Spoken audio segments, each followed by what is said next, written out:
Di ruang tamu megah rumah keluarga Svensson di pinggiran Stockholm, salju musim dingin menempel di jendela-jendela besar seperti kain kafan putih.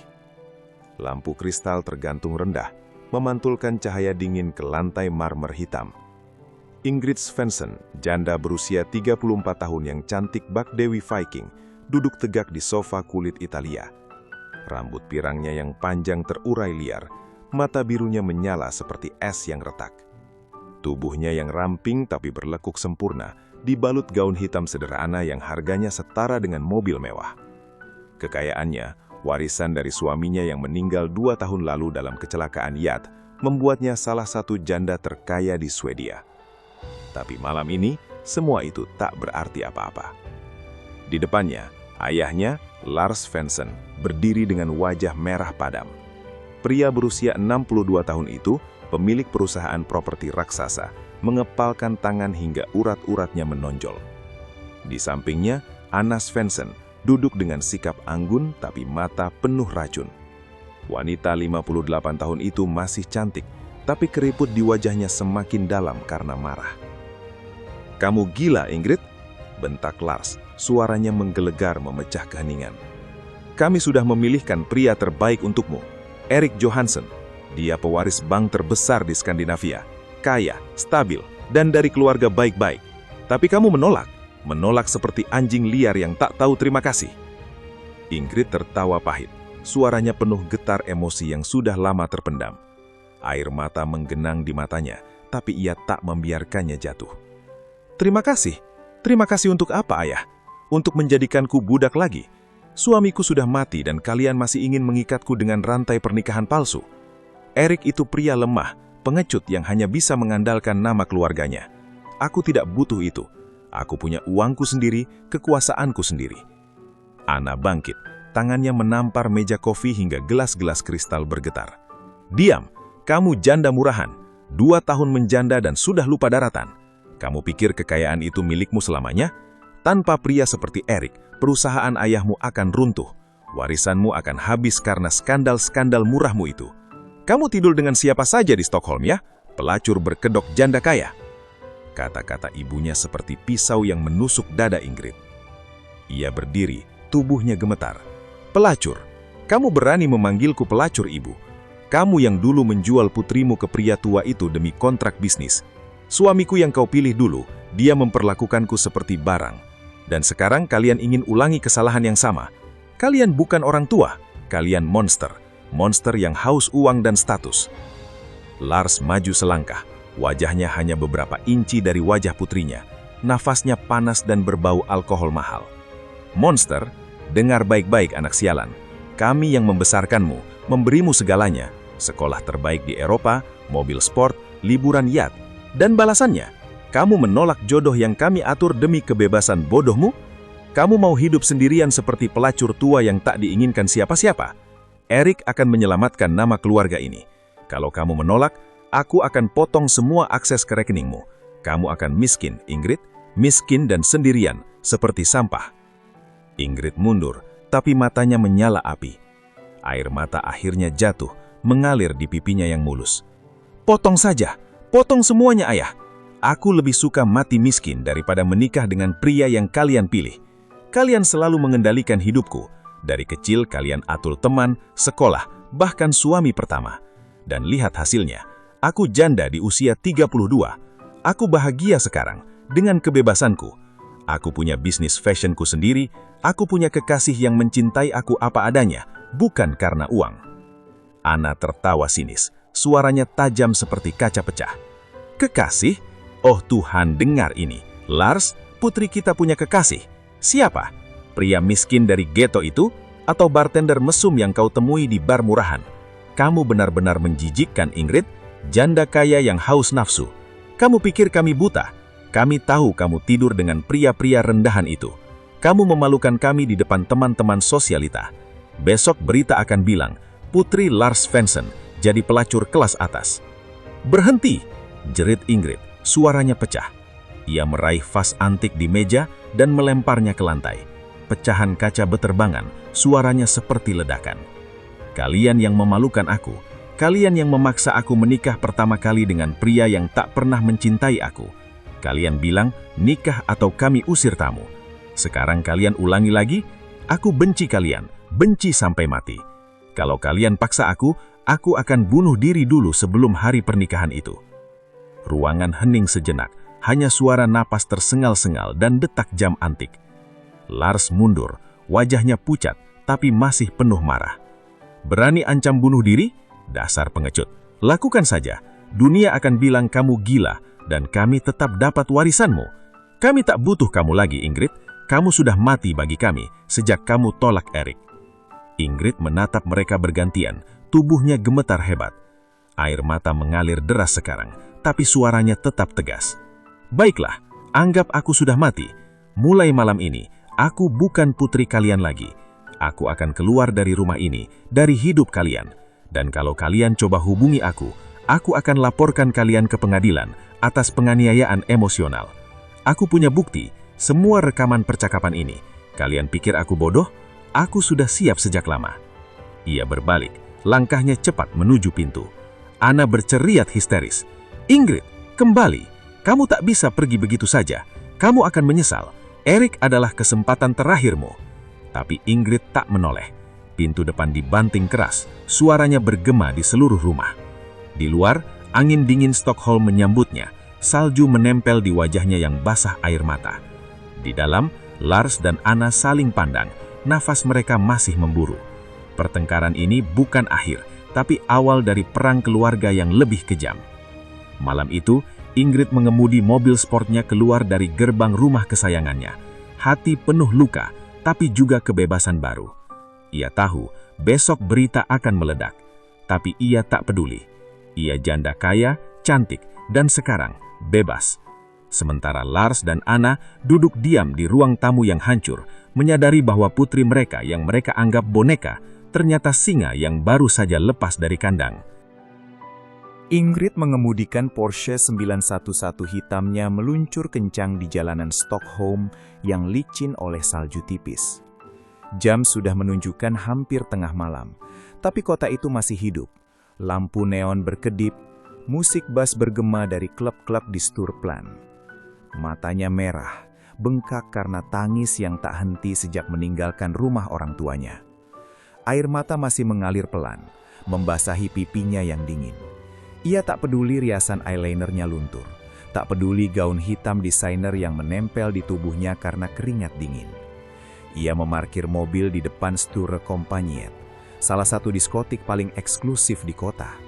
Penjaga pintu mengenalinya, wajah cantik, nama Svensson, dan aura kekayaan yang tak bisa disembunyikan. Ia melangkah tanpa antre, sepatu hak tingginya bergema di lantai marmer. Di dalam, udara panas, bau parfum mahal bercampur alkohol dan keringat. Musik elektronik menggelegar, tubuh-tubuh bergoyang di lantai dansa yang diterangi laser biru dan merah. Tapi Ingrid tak melihat itu semua. Ia langsung menuju bar paling pojok, tempat yang paling gelap. Bartender, seorang pria muda berwajah tampan dengan tato di leher, langsung mengenalinya. Ingrid, biasa? Tanyanya sambil menyeringai. Double whiskey, neat, dan jangan berhenti menuang sampai aku bilang stop. Jawabnya dengan suara serak. Matanya tak menatap bartender. Tatapannya kosong ke arah botol-botol di rak belakang. Gelombang pertama whisky membakar tenggorokannya. Ia meneguk setengah gelas sekaligus, lalu menutup mata. Gambar ayahnya yang menggelegar, ibunya yang memanggilnya pelacur, pecahan vas antik di lantai, semuanya kembali seperti film yang diputar ulang. Air mata jatuh lagi, menetes ke gelas. Ia menyeka dengan punggung tangan, tapi tak berguna. Tangisnya tak berhenti. Kenapa aku harus begini? Gumamnya pada diri sendiri, suaranya hilang ditelan musik. Aku sudah kehilangan suami, sekarang kehilangan keluarga. Apa yang tersisa? Gelombang kedua datang, whisky kedua, ketiga. Setiap teguk seperti obat bius yang tak cukup kuat. Ia ingat wajah suaminya yang dulu, pria yang dipaksa orang tuanya, pria yang mati terlalu cepat karena tekanan. Aku seharusnya pergi lebih dulu, bukan dia, bisiknya. Bukan dia. Seorang pria mendekat, berpakaian rapi, aroma cologne mahal. Hei, cantik, sendirian? Mau dansa? Ingrid menoleh, matanya basah. Pergi, katanya dingin. Aku tidak ingin bicara. Pria itu tertawa tapi mundur saat melihat air mata yang tak henti. Ingrid kembali ke gelasnya. Bartender menuang lagi, tanpa bertanya. Ia sudah tahu tipe seperti ini. Wanita kaya yang datang untuk tenggelam, bukan untuk bersenang-senang. Jam berlalu. Musik berubah dari house ke techno yang lebih keras. Lantai dansa semakin penuh, tapi Ingrid tetap di stul bar. Tubuhnya membungkuk. Ia mulai berbicara pada gelasnya, suaranya pecah-pecah. Aku benci mereka, benci. Tapi kenapa masih sakit? Kenapa aku masih ingin mereka mencintaiku? Air mata menetes ke counter bar membentuk genangan kecil. Ia menyentuhnya dengan jari, seperti anak kecil yang bingung. Aku punya uang, aku punya segalanya, tapi aku sendirian. Sendirian sekali. Flashback datang lagi. Masa kecilnya di rumah besar itu. Ayah yang selalu sibuk, ibu yang lebih peduli pada pesta sosialita daripada pelukannya. Pernikahan pertama yang seperti transaksi bisnis. Kematian suaminya yang membuatnya akhirnya merdeka, tapi juga hampa. Dan sekarang, pertengkaran malam ini. Kata-kata kejam yang seperti racun. Pelacur, anak durhaka, parasit. Ia menangis lebih keras sekarang, bahunya berguncang. Beberapa orang di sekitar melirik tapi tak ada yang mendekat. Di diskotik seperti ini, air mata adalah hal biasa. Atau mungkin mereka tahu siapa dia dan takut mendekati badai emosi itu. Bartender akhirnya berhenti menuang. Ingrid, cukup ya, kamu sudah minum banyak. Tidak cukup, jawabnya sambil menggeleng. Tidak akan pernah cukup. Aku ingin lupa, aku ingin mati rasa. Ia merojoh tas Hermesnya, mengeluarkan lipstik dan cermin kecil. Wajahnya berantakan, maskara meleleh seperti tinta hitam, bibir pucat, mata bengkak. Ia tertawa getir melihat pantulan itu. Lihat ini, janda kaya yang cantik katanya. Tapi lihat sekarang, hancur. Air mata jatuh lagi ke cermin, memburamkan wajahnya sendiri. Ia menyeka dengan kasar, tapi hanya membuat noda lebih parah. Aku lelah sekali. Seorang wanita muda di sebelahnya, mungkin berusia 25 tahun, menoleh. Hei, kamu baik-baik saja? Ingrid menatapnya, mata birunya penuh kesedihan. Tidak, aku tidak baik-baik saja. Orang tuaku, mereka ingin menjualku lagi, seperti dulu. Dan aku tolak. Sekarang, aku tak punya siapa-siapa. Wanita itu diam sejenak, lalu menyentuh lengan Ingrid pelan. Mereka tak pantas punya kamu. Kata-kata sederhana itu memecah sesuatu di dalam Ingrid. Ia menangis terseduh-seduh sekarang. Kepalanya tertunduk ke counter bar. Bahunya baik naik turun hebat. Aku cuma ingin dicintai, benar-benar dicintai. Bukan karena uang, bukan karena nama. Cuma dicintai. Wanita itu memeluknya dari samping. Tak peduli gaunnya basah air mata. Kamu layak dicintai. Kamu kuat. Ingrid memeluk balik. Tubuhnya gemetar. Untuk pertama kalinya malam itu, tangisnya bukan hanya kesedihan, ada sedikit kelegaan di dalamnya. Seseorang melihatnya, benar-benar melihatnya. Tapi pelukan itu tak lama. Wanita itu harus pergi dan Ingrid kembali sendirian. Ia memesan satu gelas lagi, tapi kali ini lebih pelan. Whisky terakhir terasa pahit, tapi juga seperti akhir dari sesuatu. Ia bangkit perlahan, kakinya goyah. Di cermin bar, ia melihat dirinya lagi. Wanita yang hancur, tapi masih berdiri. Aku akan baik-baik saja, bisiknya, pada pantulan itu. Ia berjalan keluar dari diskotik, melewati kerumunan yang bergoyang tanpa peduli. Udara dingin malam menyambutnya seperti tamparan. Salju turun lebih debas sekarang, menempel di rambut pirangnya. Ia berdiri di trotoar, menatap langit hitam. Air mata terakhir jatuh membeku di pipinya sebelum sempat mengering. Besok aku mulai lagi, tanpa mereka, tanpa siapapun. Ia masuk ke mobil, menyalakan mesin. Radio memutar lagu lama, sebuah balada Swedia tentang kehilangan dan harapan. Ingrid tak mengganti salurannya. Ia membiarkan lagu itu menemani tangis terakhirnya di perjalanan pulang. Malam itu, di antara lampu kota dan whisky yang masih membakar perutnya, Ingrid Svensson belajar satu hal. Kebebasan terkadang datang dengan rasa sakit yang dalam. Tapi rasa sakit itu setidaknya miliknya sendiri. Ingrid keluar dari Stur Kompaniet dengan langkah sempoyongan. Whisky masih membakar perutnya. Dunia berputar seperti karusel rusak. Salju turun lebat sekarang, menempel di rambut pirangnya yang acak-acakan. Gaun hitamnya basah. Sepatu hak tingginya terasa seperti es yang licin di trotoar Stockholm. Jam 2 pagi, jalanan Stureplan sepi. Hanya sesekali mobil lewat dan lampu neon yang berkedip-redup. Ia tak memanggil taksi. Ia ingin berjalan, ingin merasakan dingin yang menusuk tulang sebagai hukuman atas tangisnya tadi. Kita pulang sendirian lagi, gumamnya sambil tertawa getir. Air mata sisa masih membeku di pipinya. Ia berjalan menyusuri gang kecil menuju apartemennya di Oostermalm. Tubuhnya olen ke kiri kanan. Tangan kanannya sesekali menyentuh dinding batu untuk menahan keseimbangan. Tiba-tiba, dari bayangan gang, 3 bayangan muncul. 3 pemuda lokal, mungkin berusia 20-an, berpakaian hoodie hitam dan celana jeans robek. Bau alkohol murahan dan rokok menyengat. Pemimpinnya, pria berambut pendek dengan tato ular di leher, tersenyum sinis. "Wah, lihat ini bro, janda Viking lagi mabuk berat," katanya sambil menghalangi jalan Ingrid. 2 temannya tertawa kasar, mengelilinginya. Ingrid berhenti. Mata birunya menyipit meski pandangannya kabur. "Minggir bajingan, aku tak punya waktu buat sampah seperti kalian." Pemuda tato ular mendekat Ingrid, nafasnya panas. "Sampah? Kamu yang sampah, Nyonya Kaya. Sendirian malam-malam, gaun ketat, mabuk, pasti lagi cari kontol gratis. Berapa harga 1 malam, hah? Kami bisa kasih diskon buat janda cantik kayak kamu." Teman kirinya yang bertubuh gemuk dengan jaket kulit menyambar lengan Ingrid kasar. "Iya bro, lihat badannya, montok banget. Suami mati, sekarang giliran kita yang menghibur dia. Ayo ikut kami ke mobil, kita ajak main bertiga.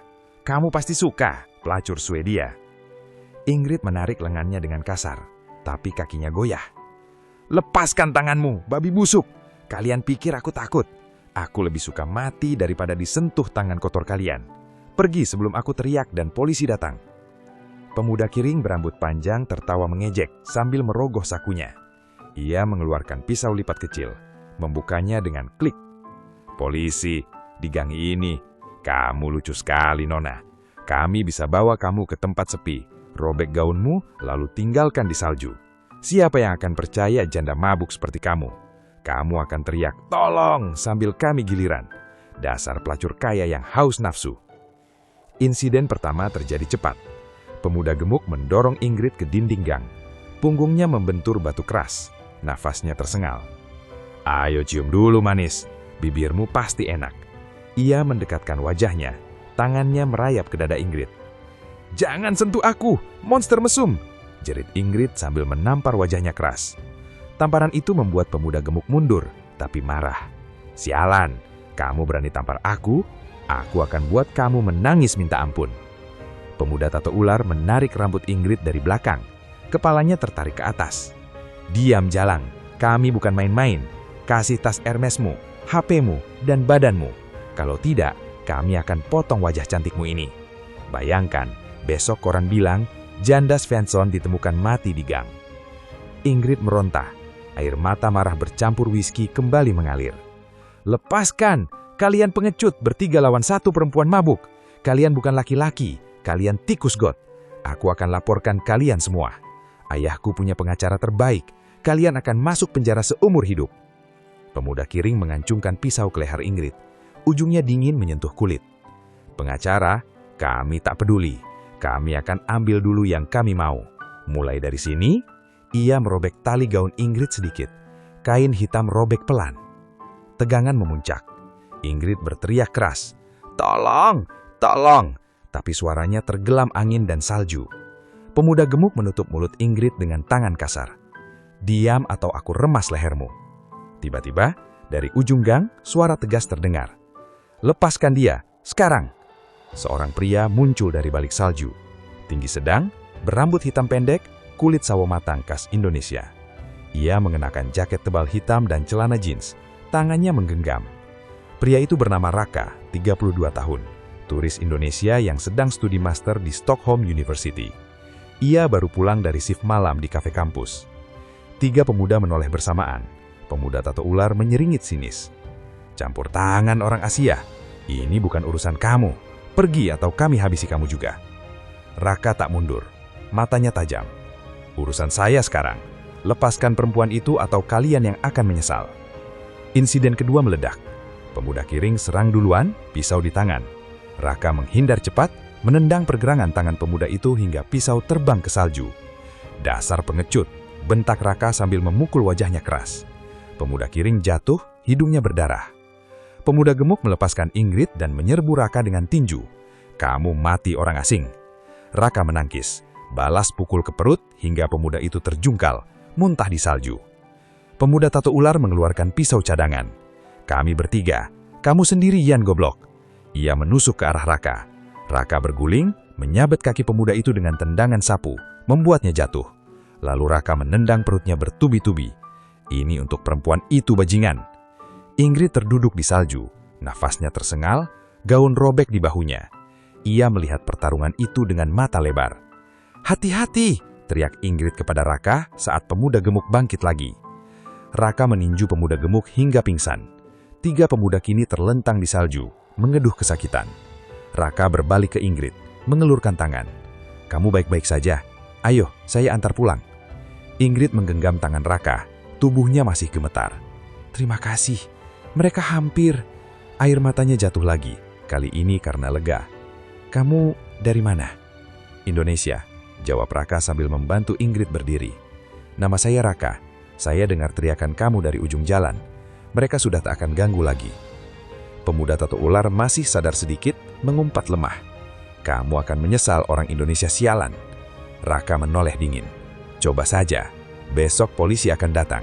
Saya sudah rekam semuanya di HP." Ia mengangkat ponselnya. Ingrid bersandar di lengan Raka. Langkahnya masih sempoyongan, tapi kini aman. Mereka berjalan meninggalkan gang. Salju terus turun. Di belakang, 3 pemuda terlentang seperti sampah. "Aku Ingrid Svensson," katanya pelan. "Kamu selamatkan aku malam ini. Aku tak tahu harus bilang apa." Raka tersenyum tipis. "Tak perlu. Kamu sudah cukup menderita malam ini. Ayo, saya panggil taksi. Rumahmu di mana?" Sepanjang jalan ke taksi, Ingrid tak melepaskan pegangan tangan Raka. Untuk pertama kalinya malam itu, ia merasa tidak sendirian. Di Stockholm yang dingin, seorang pria dari Indonesia yang tak dikenalnya justru menjadi penyelamatnya. 3 pemuda di gang mulai bangkit pelan, tapi tak berani mengejar. Mereka tahu, malam ini mereka kalah telak. Ingrid dan Raka naik taksi. Di dalam mobil hangat, Ingrid menatap Raka. "Besok, kamu mau kopi sebagai terima kasih?" Raka mengangguk. "Tentu, tapi sekarang istirahat dulu." Mobil melaju meninggalkan salju dan kegelapan. Malam yang tegang berakhir dengan harapan kecil di dada Ingrid. Kebebasan yang tadi ia cari dengan whisky, kini datang dalam bentuk tangan hangat seorang pria Indonesia yang muncul tepat waktu. Ingrid terbangun dengan kepala seperti ditindih palu godam. Cahaya matahari pagi Stockholm menyusup lewat tirai sutra tebal di kamar tidur apartemen penthouse-nya di Östermalm. Jam sudah menunjukkan pukul 11.30. Tubuhnya terasa berat, lidahnya pahit seperti abu, dan perutnya mual hebat. Whisky semalam, berapa gelas? 8? 10? Masih bergolak di dalamnya. Ia duduk perlahan di tepi ranjang king size, rambut pirangnya acak-acakan. Gaun hitam yang robek di bahu masih menempel di tubuhnya. Bau alkohol dan asap rokok menempel di kulitnya.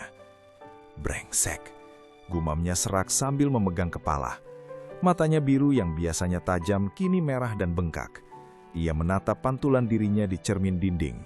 Wajah cantik yang hancur, eyeliner luntur, bibir pujat. Tapi bukan hangover yang paling mengganggu. Ingatan semalam mulai menyusup seperti pisau tajam. Pertengkaran hebat dengan ayah dan ibunya. Kata-kata kejam, pelacur, parasit, anak durhaka.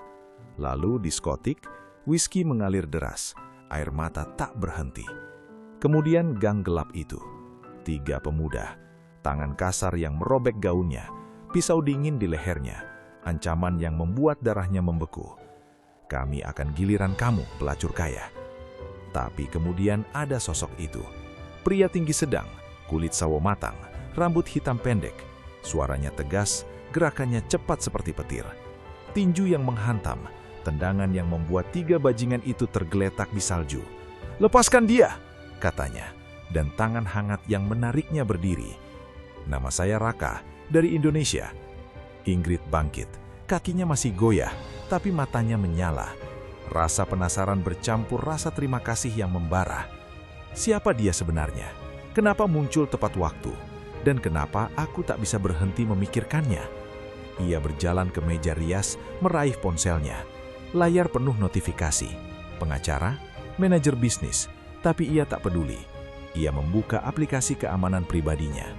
Di apartemen ini, ada tim khusus, anak buah setia yang ia bayar mahal untuk melindungi kekayaannya.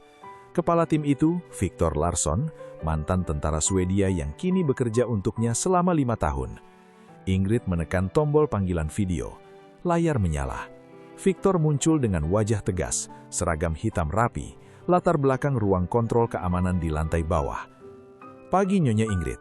Sapanya formal. "Ada yang bisa saya bantu?" Ingrid tak buang waktu. Suaranya tegas, dingin seperti es Stockholm. "Victor, dengar baik-baik. Semalam aku diserang di gang dekat Sture Kompanyet. 3 bajingan lokal, hampir mati.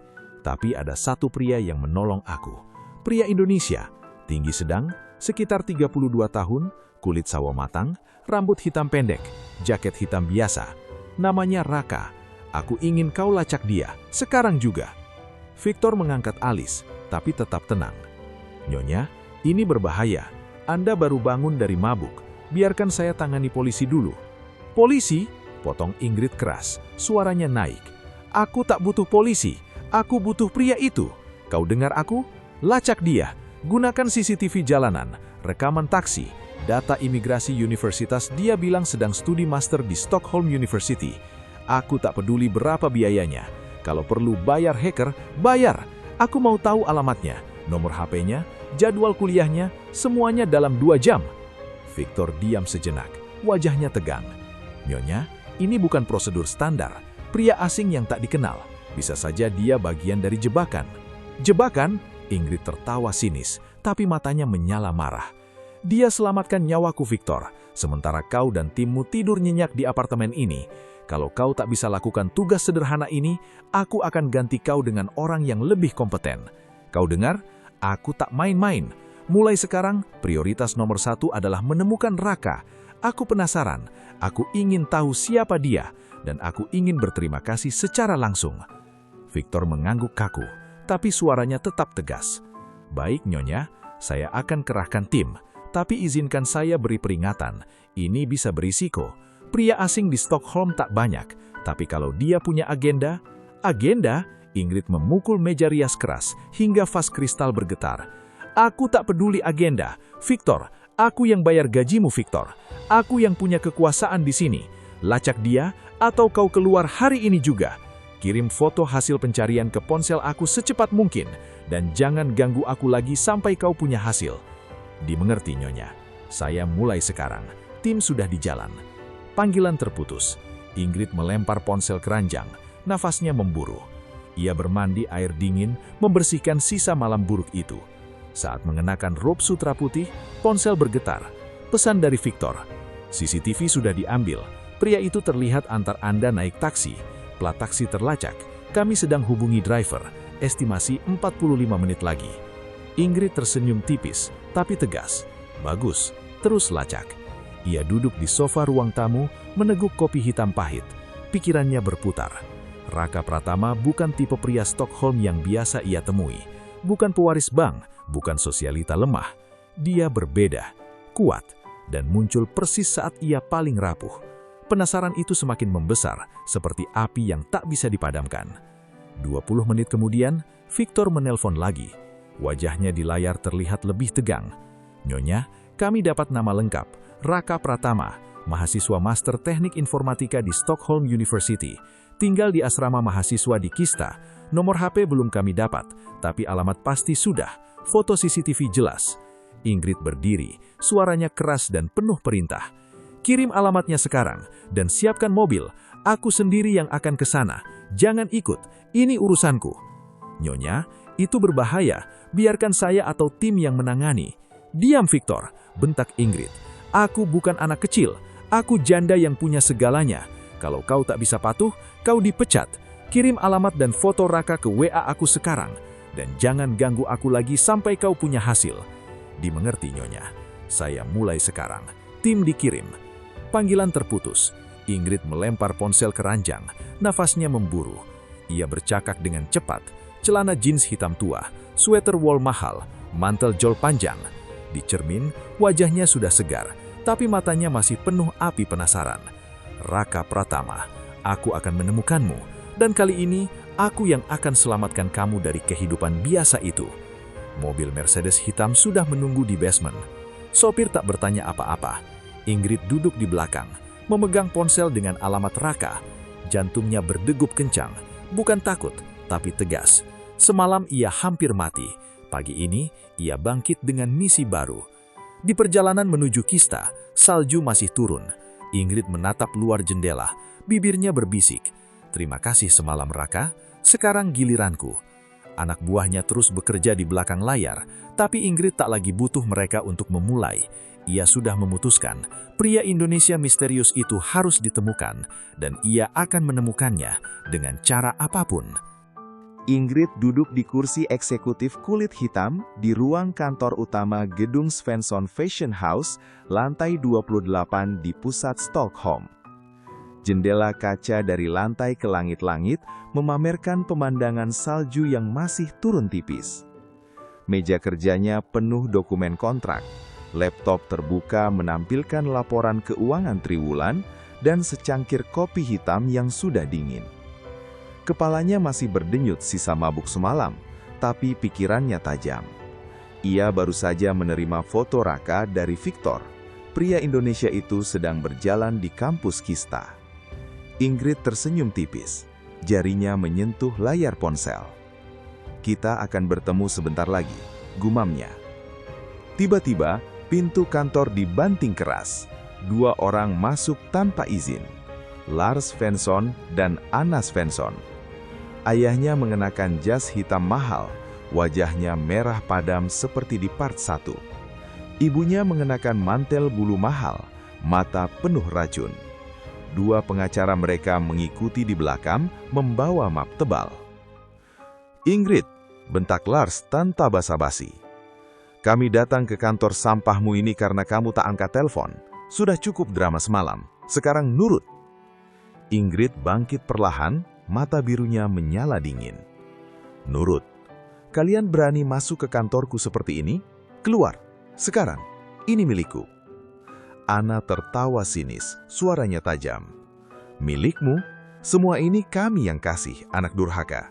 Gedung ini, saham perusahaan, rekening bank sebesar 180 juta euro, semua dari kami. Tanpa kami, kamu cuma janda miskin yang tidur di jalanan. Lars melempar map ke meja Ingrid. Baca, dokumen ini sudah siap. Kamu akan menikah dengan Erik bulan depan, atau kami cabut semuanya. Semua aset yang kami transfer ke namamu sejak kamu menikah pertama kali, kami ambil kembali. Rumah di Provence, villa di Cannes, saham di perusahaan ayahmu, bahkan mobil-mobil mewah itu.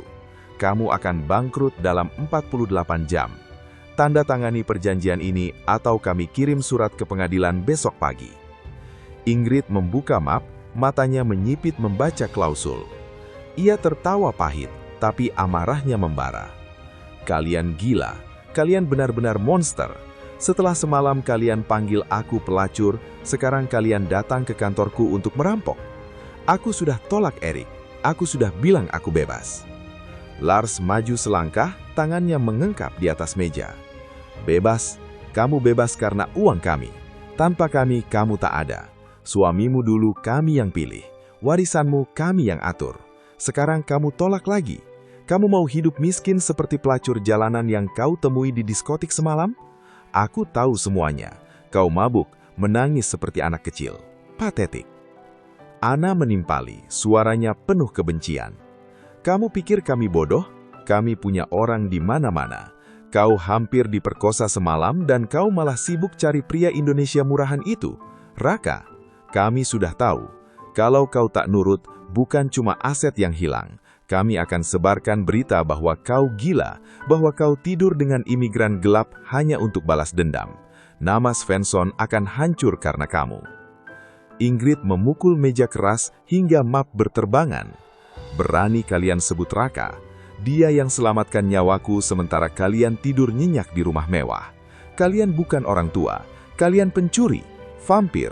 Kalian mau ambil semuanya? Ambil saja. Aku tak peduli. Aku akan lawan kalian di pengadilan. Aku punya bukti rekaman pertengkaran semalam, bukti penganiayaan emosional, dan bukti bahwa kalian memaksa pernikahan pertama kali. Lars tertawa mengejek, suaranya menggelegar. Bukti? Pengadilan Swedia akan tertawa. Kami yang punya pengaruh, kami yang bayar hakim-hakim itu. Kalau kau lawan, kau akan kehilangan segalanya dalam seminggu. Rumahmu, bisnis fashion kecilmu itu, semuanya akan disita. Kamu akan tidur di jalanan, Ingrid, dan pria Indonesia murahanmu itu, dia akan lari saat tahu kamu miskin. Brengsek, jerit Ingrid, suaranya pecah tapi tegas. Kalian kejam sekali. Kalian tak pernah sayang padaku, hanya pada uang dan nama. Baiklah, ambil saja. Aku akan tanda tangani surat pelepasan aset ini sekarang juga. Tapi dengar baik-baik, mulai detik ini, aku bukan putri kalian lagi. Aku akan jual semua yang tersisa, aku akan pindah ke Indonesia kalau perlu, dan aku akan bangun hidup baru tanpa kalian. Kalian pikir aku takut miskin? Aku lebih takut hidup seperti boneka kalian. Ana menampar meja, air mata palsu mengalir. Kamu nekat sekali, anak sialan. Setelah semua pengorbanan kami, kehamilanmu dulu kami tutupi, skandal remajamu kami hapus, sekarang kau mau buang semuanya untuk kebebasan bodoh itu. Kamu akan menyesal, kamu akan mati kelaparan dan merangkak kembali meminta maaf. Ingrid meraih pulpen emasnya, tangannya tak bergemetar. Ia membuka halaman terakhir dokumen pelepasan aset. Menyesal? Aku sudah menyesal jadi anak kalian sejak kecil. Ini, aku tanda tangani. Ia menandatangani dengan goresan keras, tinta hitam menembus kertas. Sekarang keluar dari kantorku. Aset kalian sudah kembali. Tapi bisnis fashion ini hasil keringatku sendiri. Aku akan pertahankan dengan gigi dan kuku. Dan Raka, aku akan temui dia hari ini juga. Dia lebih berharga daripada semua uang kalian. Lars mundur, wajahnya pucat karena syok. Kamu nekat gila. Kamu baru saja buang 150 juta euro. Besok kamu akan bangun dan menangis. Ingrid berdiri tegak, suaranya dingin dan brutal. Menangis? Aku sudah menangis semalam karena kalian. Sekarang aku tertawa. Keluar, sebelum aku panggil security untuk seret kalian keluar seperti sampah. Kalian sudah mati bagiku. Pergi. Ana berteriak histeris. Kamu akan hancur, kami akan pastikan itu. Lars menarik tangan istrinya, tapi matanya penuh amarah. Ini belum selesai, Ingrid, kamu akan merangkak kembali. Pintu dibanting lagi saat mereka keluar. Pengacara mereka mengikuti dengan wajah tegang. Ruangan hening sejenak, hanya suara nafas Ingrid yang memburu. Ia duduk kembali, tangannya gemetar sekarang karena adrenalin. Dokumen yang baru ditandatangani terletak di meja. Semua aset orang tuanya resmi kembali ke mereka.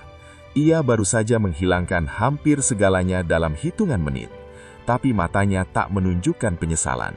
Justru api baru menyala. Ia meraih ponsel, menelpon Victor. Victor, batalkan semua pengawalan aset lama. Mulai sekarang, fokus ke Raka. Kirim alamat tepatnya, aku akan ke sana sendiri. Victor terdengar syok di telepon. Nyonya, Anda baru saja... Aku tahu apa yang kulakukan, potong Ingrid tegas. Ini keputusanku. Nekat? Ya, tapi ini hidupku. Sekarang antar mobil ke bawah. Aku mau bertemu pria yang selamatkan aku semalam. Ia berdiri, mengambil mantelnya. Di cermin, wajahnya penuh tekad. Kalian ambil uang kalian, bisiknya pada bayangan orang tuanya. Tapi kalian tak bisa ambil kebebasanku. Mobil sudah menunggu. Ingrid melangkah keluar kantor, langkahnya tegas meski dunia barunya kini lebih kecil. Ia kehilangan kekayaan warisan, tapi ia menemukan sesuatu yang lebih berharga. Keberanian untuk memulai dari nol dan sebuah nama, Raka. Di luar, salju masih turun. Ingrid tersenyum tipis. Pertengkaran brutal ini bukan akhir. Ini awal dari perang yang ia pilih sendiri.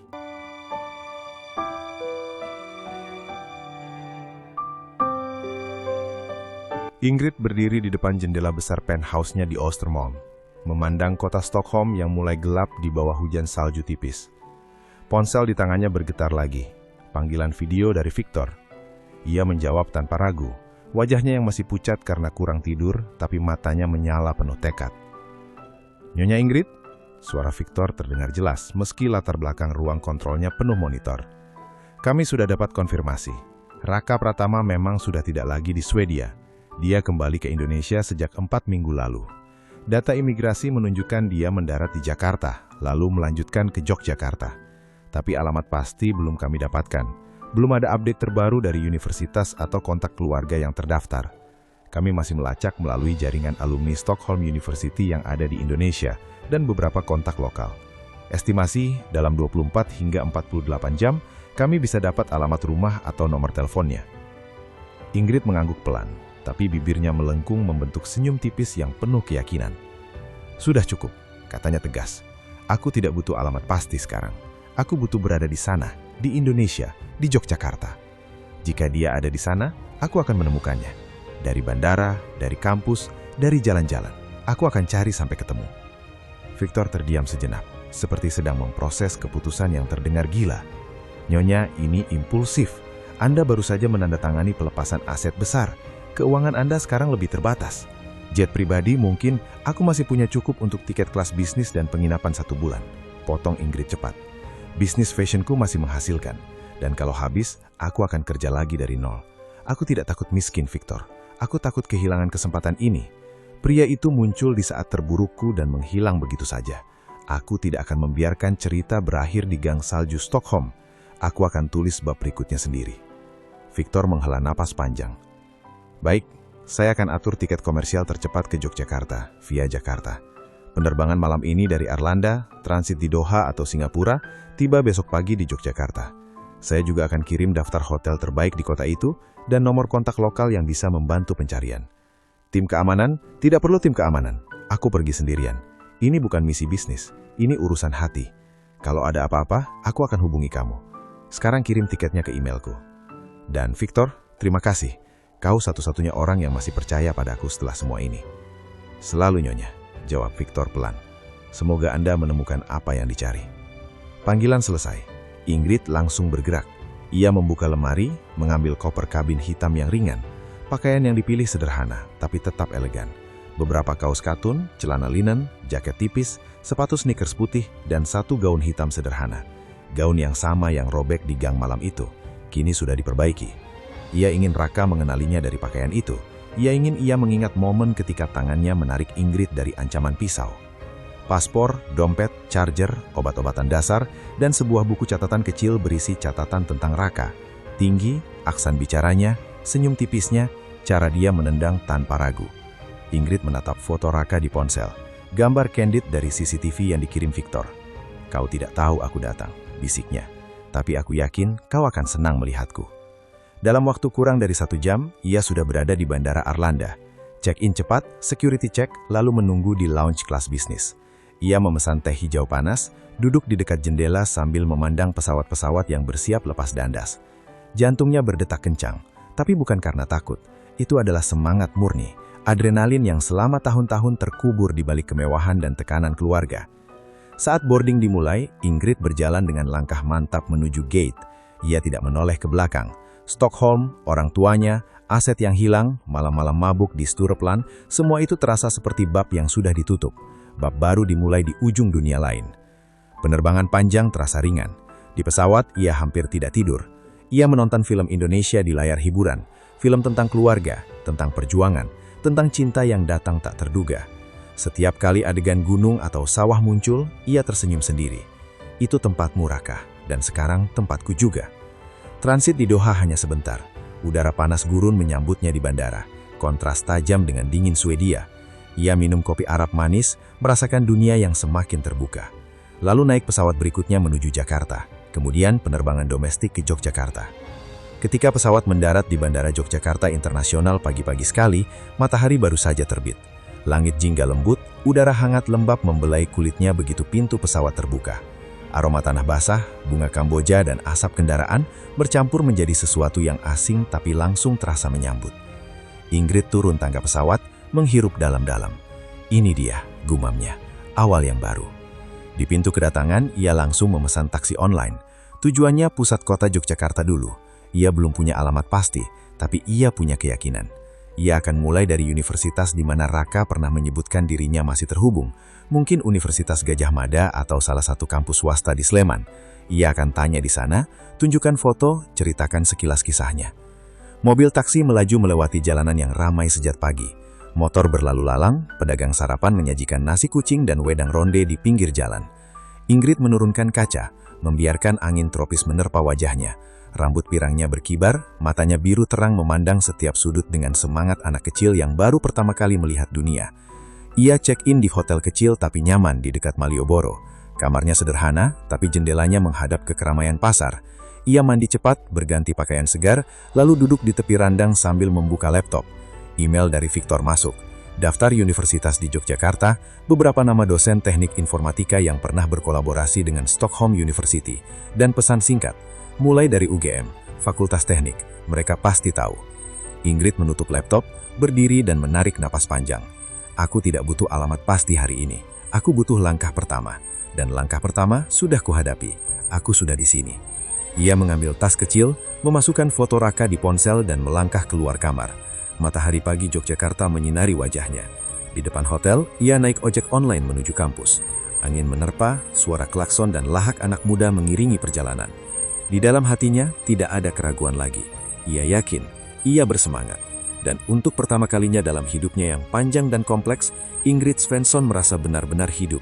Bukan karena uang, bukan karena nama keluarga, tapi karena sebuah pencarian yang ia pilih sendiri. Yogyakarta menyambut ia dengan terbuka. Dan di suatu tempat di kota ini, atau di lereng Bukit Sleman yang tak jauh, Raka sedang menjalani hari biasanya. Tanpa tahu bahwa wanita berambut pirang dari Stockholm sedang mendekat. With full confidence and unstoppable spirit. Ingrid sudah 4 hari berada di Yogyakarta, tapi kota ini terasa seperti labirin tanpa peta. Ia tiba dengan semangat membara, tapi realitas langsung menamparnya keras. Uang tunai yang dibawanya dari rekening pribadi setelah aset warisan orang tuanya dicabut mulai menipis cepat. Hotel murah di dekat Malioboro yang ia sewa pertama kali hanya bertahan 2 malam. Setelah itu, tagihan harian terasa seperti beban batu. Ponselnya mati karena lupa isi pulsa internasional, dan Victor di Swedia tak bisa dihubungi karena sinyal buruk di tempat-tempat ramai. Ia mulai dari Universitas Gadjah Mada, berjalan kaki dari halte Trans Jogja sambil menunjukkan foto Raka ke satpam dan mahasiswa yang lewat. "Maaf, Mak, ini siapa?" Jawab mereka ramah tapi tak tahu. Fakultas Teknik Informatika, dosen-dosen yang ia tanya menggeleng. Nama Raka Pratama, banyak yang namanya begitu. Mungkin alumni lama. Tidak ada petunjuk. Ia mencoba kampus swasta lain di Sleman, naik angkot yang penuh sesak, tapi hasil sama. Kosong. Uang habis. Kartu kredit asingnya ditolak di ATM karena masalah verifikasi internasional. Ia tak punya siapa-siapa di sini. Tak ada keluarga, tak ada teman. Hanya tas ransel kecil berisi pakaian ganti, paspor, dan foto Raka yang sudah kusut. Malam ketiga, ia tidur di bangku taman dekat stasiun Tugu, tapi hujan deras mengusirnya. Malam keempat, ia berjalan tanpa arah menuju pinggiran kota, melewati jalan-jalan gelap di sekitar Condong Catur, daerah yang ia dengar dari sopir taksi dulu sebagai kawasan padat penduduk dan mahasiswa. Kini, ia duduk meringkuk di bawah kolong jembatan layang di pinggir jalan Ring Road Utara, dekat perbatasan Condong Catur. Air got mengalir hitam di sampingnya, bau sampah dan asap knalpot menyelimuti. Di sekelilingnya, beberapa pemulung sudah membentangkan terpal biru tua sebagai alas tidur. Adam Boksari, wanita paruh baya dengan gigi ompong yang selalu tersenyum. Mas Joko, pemuda kurus yang mengumpulkan kardus sepanjang hari. Dan Pak Minto, Bapak tua yang bicaranya pelan tapi penuh kebijaksanaan. Mereka tak bertanya banyak saat Ingrid datang malam tadi, hanya menyodorkan selembar kardus bekas dan secangkir teh hangat dari termos. "Dang ngasodi si Mbak Putih," kata Mbok Sari kemarin malam sambil menepuk pundak Ingrid. "Kita di sini sama-sama susah, tapi saling jogo, ora usah takut."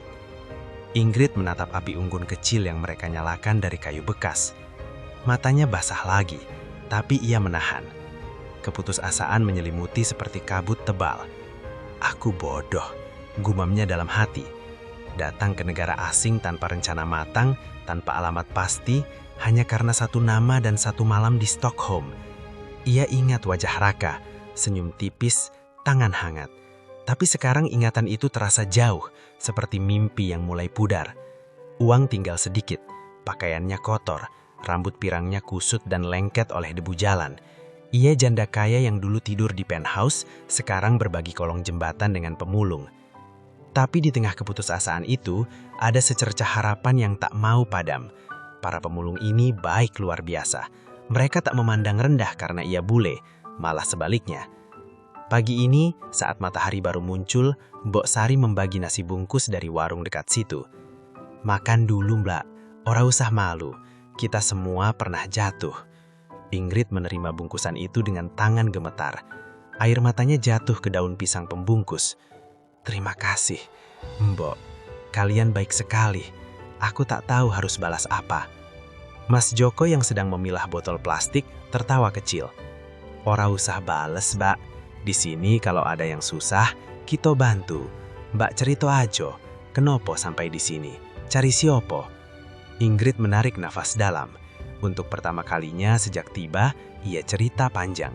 Tentang Stockholm, pertengkaran dengan orang tua, malam mabuk, serangan di gang, Raka yang menyelamatkan, keputusan nekat datang ke Indonesia, pencarian tanpa hasil, uang habis, dan sekarang ini.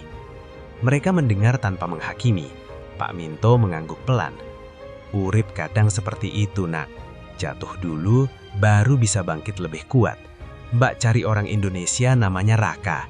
Di Kondong Catur ini banyak mahasiswa dan dosen. Mungkin dia di sekitar sini." Ingrid mengangkat kepala. Matanya sedikit berinar meski masih basah. Aku dengar alamatnya di Kapanewon Depok, Kelurahan Condong Catur, RT 03 atau RW 02.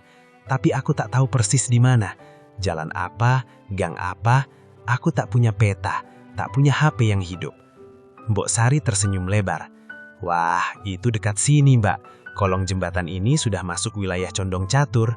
RT 03 RW 02 itu di sekitar Gejayan atau Sanggrahan, dekat kampus UPN atau perumahan mahasiswa. Banyak kos-kosan di sana." Mas Joko langsung berdiri. "Aku kenal daerah itu. Tiap hari lewat sana ngumpulin sampah. Nanti siang, setelah aku jual barang, aku antar Mbak ke sana. Kita tanya-tanya warga. Pasti ketemu." Ingrid menatap mereka bergantian.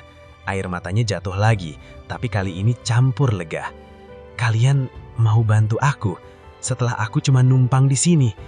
Pak Minto menepuk bahunya pelan. "Kita manusia, Mbak.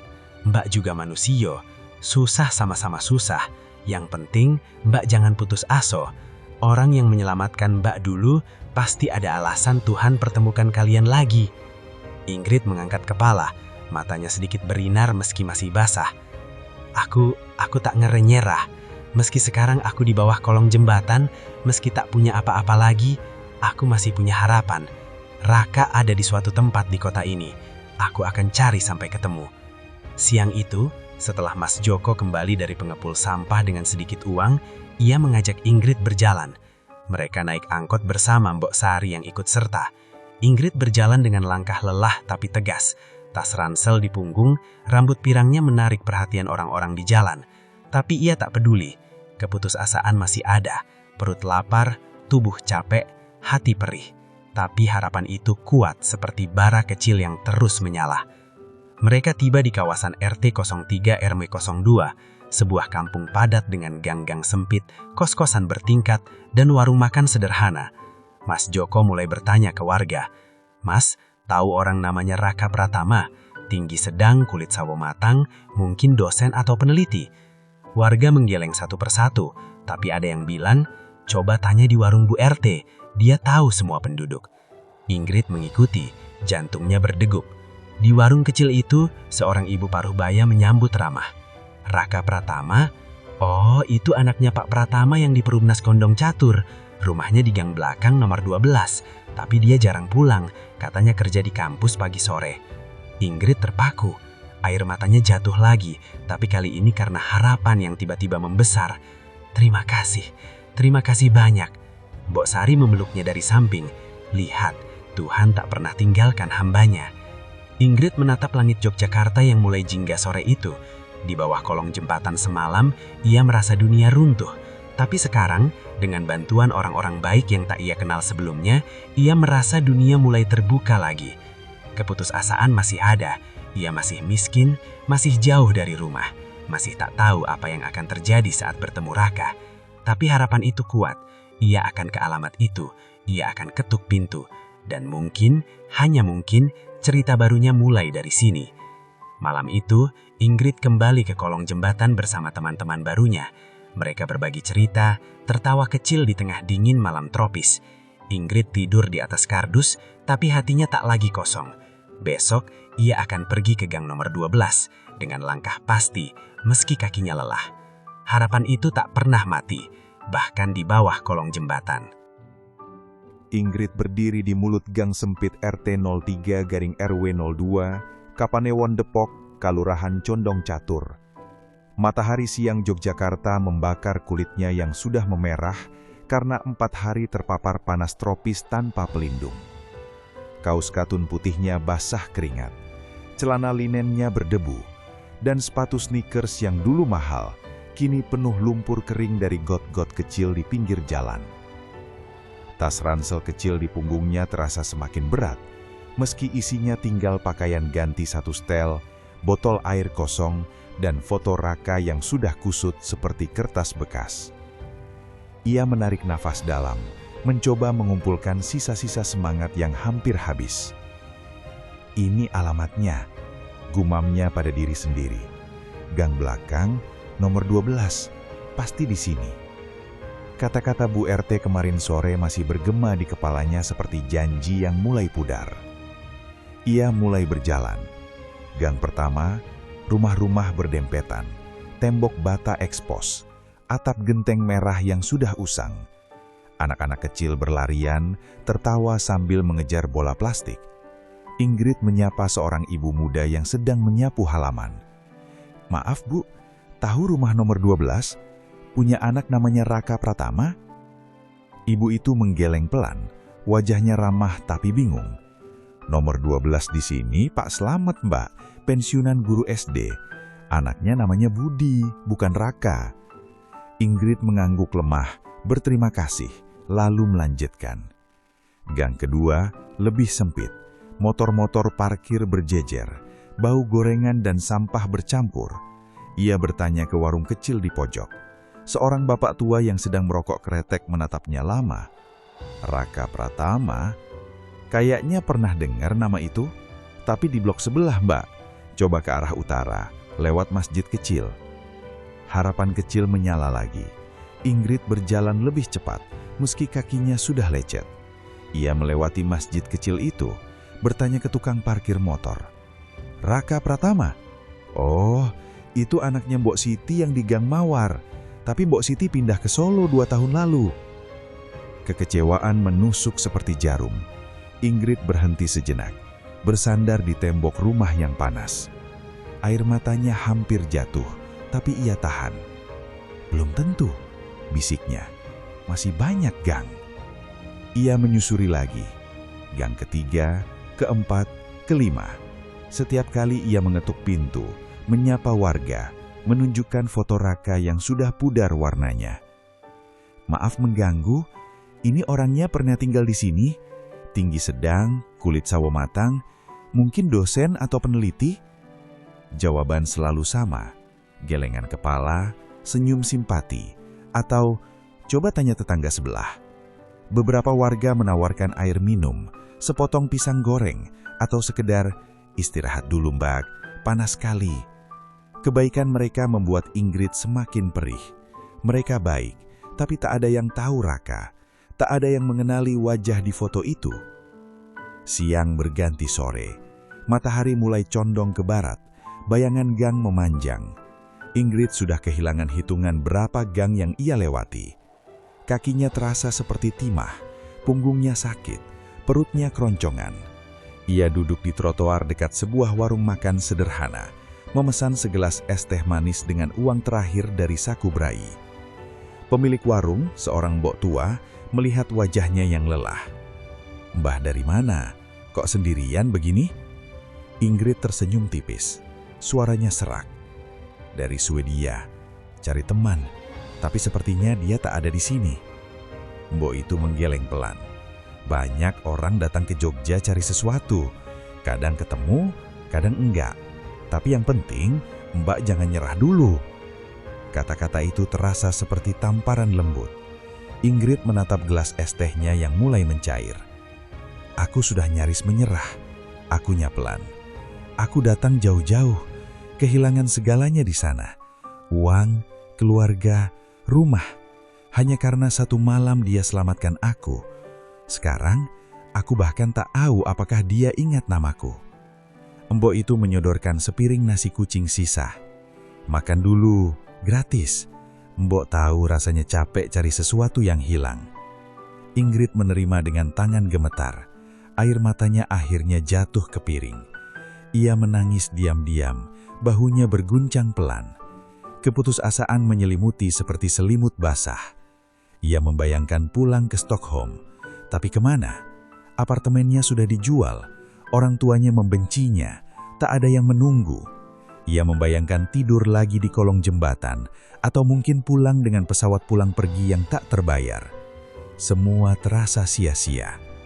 Tapi di tengah tangis itu, ada suara kecil di hatinya yang masih berbisik. "Satu gang lagi, coba satu gang lagi." Ia bangkit, menyeka air mata dengan punggung tangan. Matahari sudah hampir terbenam, langit jingga memantul di genangan air got. Ia menyusuri gang terakhir di blok itu, gang sempit yang hampir tak ada lampu jalan. Rumah-rumah di sini lebih tua, catnya mengelupas, anak tangga beton retak. Ia mengetuk pintu nomor 12 yang sudah dicat ulang dengan angka putih. Seorang remaja perempuan membuka pintu. "Ya, Mbak?" Ingrid menunjukkan foto. Suaranya hampir habis. "Maaf, ini Raka Pratama, pernah tinggal di sini?" Remaja itu memandang foto lama, lalu menggeleng. "Bukan di sini, Mbak. Rumah ini punya keluarga kami sejak lama. Mungkin salah blok. Coba ke arah selatan, dekat kampus UPN. Banyak dosen tinggal di sana." Ingrid mengangguk lemah. "Terima kasih." Ia berbalik, langkahnya tertatih. Gang itu berakhir di jalan besar. Lampu-lampu mulai menyala. Ia berdiri di pinggir jalan, menatap lalu lalang motor dan mobil. Tak ada lagi tenaga untuk berjalan pulang ke kolong jembatan. Ia duduk di trotoar, memeluk lutut. Keputusasaan mencapai puncaknya. "Aku gagal, aku bodoh, datang ke sini tanpa rencana, tanpa apa-apa. Raka mungkin bahkan tak ingat namaku, mungkin dia sudah punya hidup baru. Aku cuma beban." Air mata mengalir deras sekarang. Ia tak lagi menahannya. Orang-orang lewat melirik, tapi tak ada yang mendekat. Ia merasa seperti hantu di kota asing ini, tak terlihat, tak diinginkan. Tapi di tengah keputusasaan yang pekat itu, ada satu pikiran terakhir yang muncul seperti kilat kecil. "Besok pagi, aku akan coba lagi, ke arah selatan, dekat UPN, satu tempat lagi." Ia tak tahu apakah itu harapan atau hanya penolakan menyerah, tapi ia bangkit pelan, menyeka air mata dengan lengan baju. Ia berjalan kembali ke arah kolong jembatan, langkahnya tertatih, badannya sakit, hatinya hancur. Malam itu, di bawah terpal biru bersama Mbok Sari dan Mas Joko, Ingrid tidur dengan mata terbuka lama. Ia mendengar suara motor lewat, suara anak kecil menangis di rumah sebelah, suara azan maghrib yang sudah lewat. Semuanya terasa jauh. "Aku hampir menyerah," bisiknya pada kegelapan. Tapi di sudut hatinya yang paling dalam, ada bisikan kecil. Belum selesai." Keputusasaan menyelimuti seperti malam yang tak berakhir, tapi harapan itu, sekecil apapun, masih bertahan. Besok ia akan coba lagi, meski rasanya tak ada gunanya lagi. Ingrid duduk meringkuk di bawah kolong jembatan layang yang sama. Malam sudah larut. Api unggun kecil dari kayu bekas nyaris padam. Mbok Sari dan Mas Joko sudah tidur di terpal biru mereka. Napas pelan dan teratur. Ingrid tak bisa tidur. Matanya yang biru bengkak menatap genangan air got yang hitam. 4 hari pencarian di Kapanewon Depok sudah membuatnya hancur. Gang demi gang, pintu demi pintu, jawaban demi jawaban yang selalu, "Tidak tahu, Mbak." Kakinya lecet, perutnya kosong, harapannya tinggal bara kecil yang hampir mati. "Aku hampir menyerah," bisiknya pada kegelapan. "Besok aku pulang saja." Pulang kemana? Tak ada lagi. Air mata mengalir pelan di pipinya yang kotor. Ia membayangkan Stockholm, penthouse yang sudah hilang, orang tuanya yang pasti tertawa puas. Raka? Mungkin hanya mimpi. Ia sudah siap menyerah total malam itu. Di Stockholm pukul 3.14 dini hari, Lars Svensson melempar ponselnya ke meja kerja hingga pecah layarnya. Wajahnya merah membara. Anna berdiri di sampingnya, tangannya mengepal. "Dia kabur ke Indonesia?" bentak Lars pada Victor yang berdiri tegang di depan meja.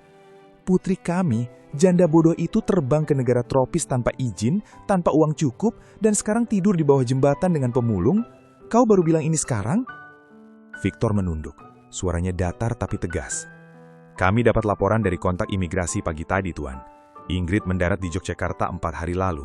Kami lacak ponselnya mati, tapi ada transaksi kartu kredit kecil di Malioboro. Tim lokal kami di Jakarta sudah siap." Anna menjerit histeris, suaranya pecah. "Dia akan hancur di sana. Dia akan mati kelaparan atau diperkosa lagi. Lars, kita harus ambil dia pulang sekarang juga. Dia sudah gila sejak menolak Erik." Lars berdiri, napasnya memburu. "Victor, kau dan 2 orang terbaikmu terbang sekarang juga. Jet pribadi kami yang tersisa. Ambil Ingrid paksa kalau perlu. Bawa dia kembali ke Stockholm. Kalau dia menolak, ingatkan dia bahwa kami masih pegang kendali. Dia tak punya apa-apa lagi di sana. Kalau dia tetap keras kepala, ancam akan sebarkan video pertengkaran kami dulu ke media Indonesia. Buat dia malu di seluruh dunia." Victor mengangguk kaku. "Dimengerti, Tuan. Kami berangkat dalam 1 jam. Estimasi tiba di Yogyakarta besok sore waktu setempat." Lars menatap istrinya dengan mata penuh amarah dingin. "Ini semua salahmu, Anna. Kau yang memaksa dia menikah dulu. Sekarang dia kabur seperti anjing liar. Kalau dia tak kembali, kita benar-benar kehilangan dia selamanya." Anna menangis, tapi air matanya penuh racun. "Aku tak peduli.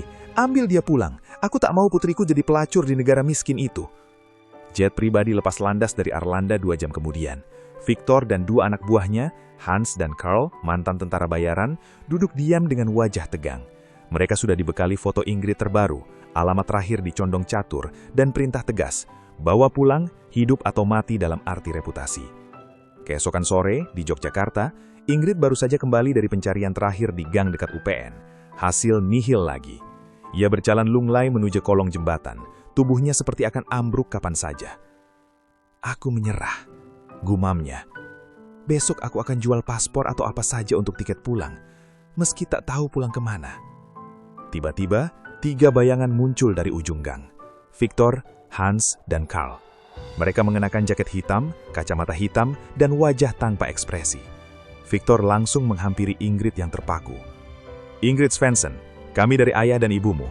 Ikut kami sekarang. Jet sudah menunggu di bandara." Ingrid mundur selangkah, matanya melebar penuh keputusasaan. "Victor, kalian bagaimana bisa sampai di sini? Pergi, aku tak mau kembali." Hans menyambar lengan Ingrid kasar. "Jangan drama, Nyonya. Orang tua Anda sudah marah besar. Kau kabur seperti pencuri, tinggal di kolong jembatan dengan sampah masyarakat. Memalukan. Sekarang ikut kami sebelum kami seret paksa." Ingrid menarik lengannya dengan kasar. Suaranya mulai naik. "Lepaskan. Kalian bukan siapa-siapa. Aku sudah lepas dari mereka. Aku sudah tanda tangani pelepasan aset.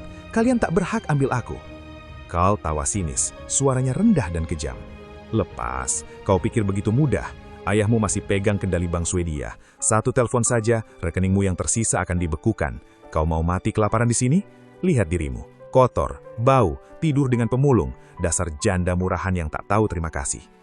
Pertengkaran meledak hebat di bawah kolong jembatan. Mbok Sari dan Mas Joko bangun, tapi hanya menonton dari jauh karena takut. Ingrid berteriak, suaranya pecah karena capek dan putus asa.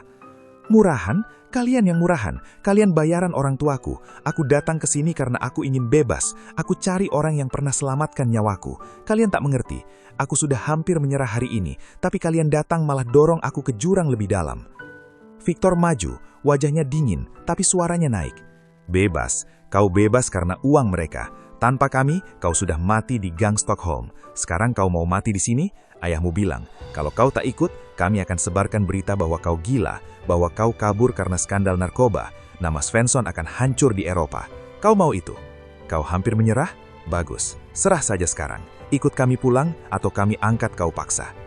Ingrid menangis terseduh-seduh, tubuhnya gemetar hebat. Kalian kejam, kalian sama kejamnya dengan orang tuaku. Aku sudah kehilangan segalanya, rumah, uang, harga diri. Sekarang kalian ambil harapanku yang terakhir. Aku hampir menyerah mencari Raka, tapi kalian datang dan ingatkan aku bahwa aku tak pernah bebas. Aku benci kalian, benci semuanya. Hans mendorong Ingrid ke tembok beton kolong jembatan. Diam Jalang, kami tak punya waktu, pesawat tunggu. Kalau kau teriak lagi, kami akan bilang ke polisi Indonesia bahwa kau imigran ilegal yang gila. Mereka akan deportasi kau paksa.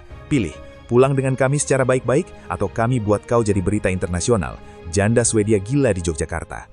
Mbok Sari berani mendekat. Mbak Ingrid, jangan ikut mereka. Mereka jahat.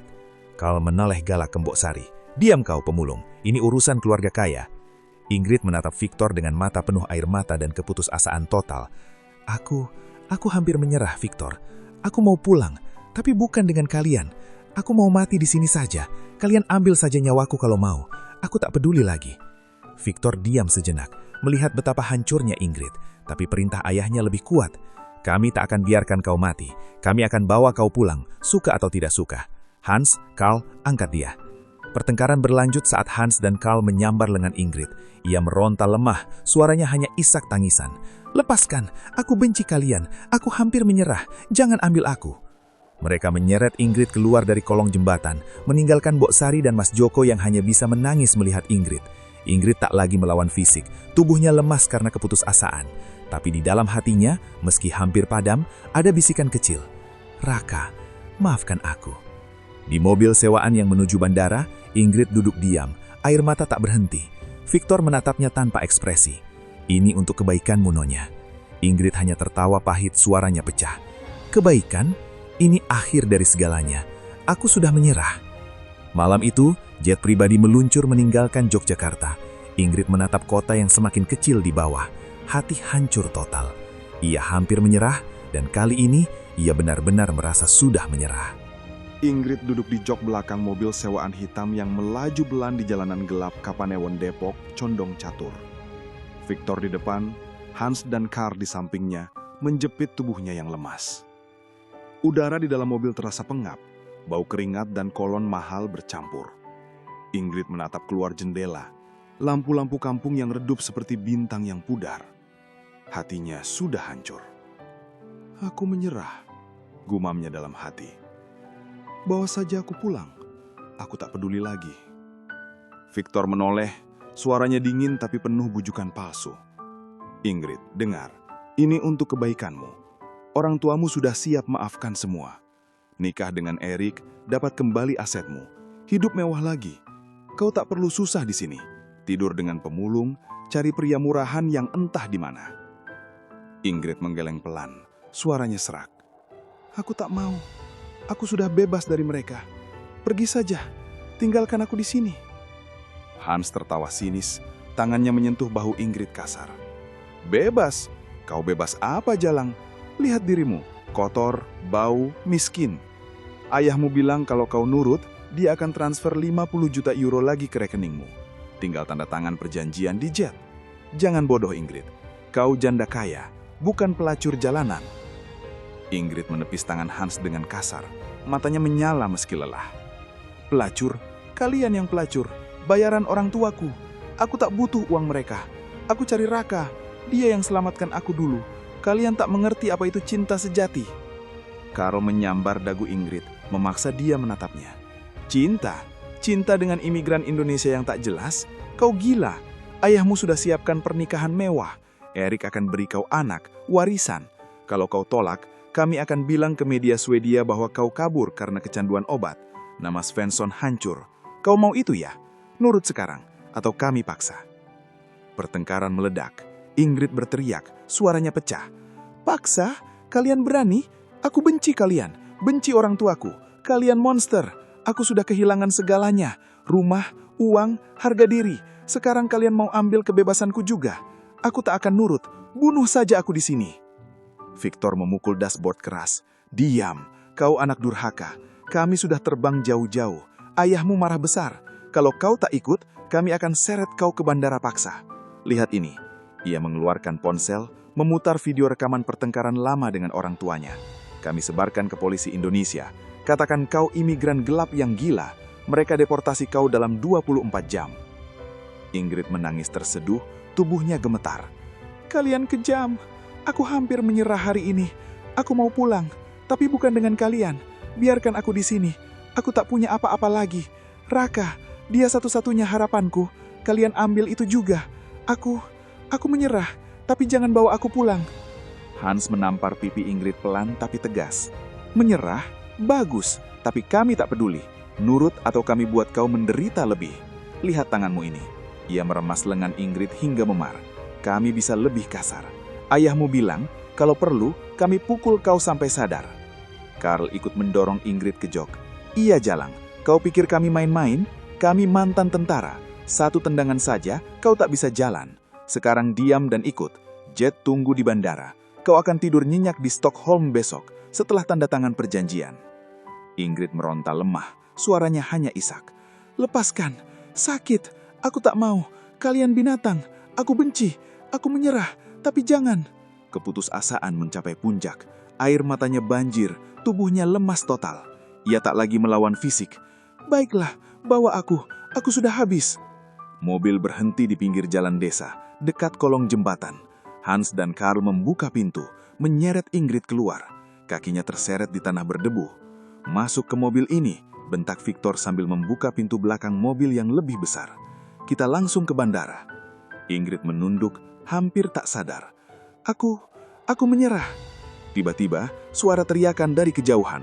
Lepaskan dia! Seorang pria berlari dari gelang gelap, Raka.